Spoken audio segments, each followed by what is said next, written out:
Selamat sejahtera semua. Selamat datang ke visi saya untuk tahun Melawat Malaysia 2026. Nama saya Zulfain dari SK Taman Kota Kuala Dua. Hari ini, saya akan membawa anda menokah Zoo Johor. Saya memilih lokasi ini kerana keunikan budaya dan mercu tanda. Saya telah membina semula kawasan ini sebagai sebuah mercu tanda lestari masa hadapan. Saya mengintegrasikan elemen kelestarian. Sebagai contoh, saya membina menggunakan bahan binaan Masya Alam. Saya juga menambah panel solar dan sistem penuaian air hujan selaras dengan SDG 11, Bandar dan Komuniti Lestari dan SDG 7, Tenaga Berpatutan dan Bersih. Ini bagi memastikan pelancong dapat melawat tanpa menjejaskan alam sekitar kita. Terdapat juga SDG lain seperti SDG 14, Kehidupan dalam air, dan SDG 15, Kehidupan di darat.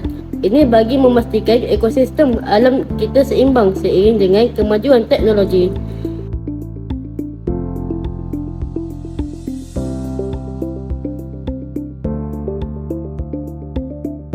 Untuk memperkenalkan makanan tradisi Johor kepada pengunjung, saya telah membina sebuah restoran laksa Johor dalam zoo ini, sejajar dengan SDG 2, sifar ke-8. Satu keunikan utama dunia saya ialah had pengangkutan hijau. Di sini, pelancong menggunakan kereta restoran yang tidak mengeluarkan asap karbon. Inilah visi saya untuk melihat Malaysia menjadi peneraju pelancongan hijau menjelang tahun 2026.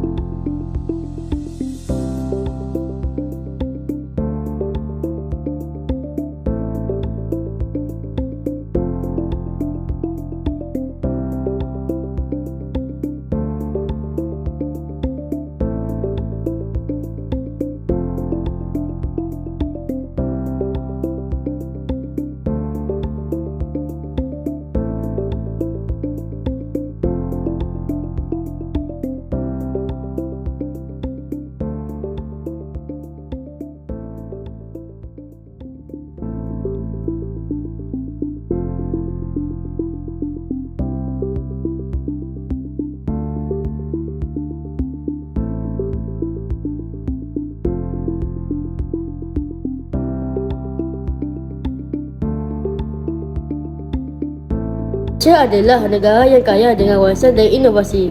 Melalui projek Mangrove ini, saya ingin menunjukkan bahawa kita mampu menjaga warisan negara sambil memacu teknologi. Sekian, terima kasih. Jumpa lagi di tahun Melawat Malaysia 2026.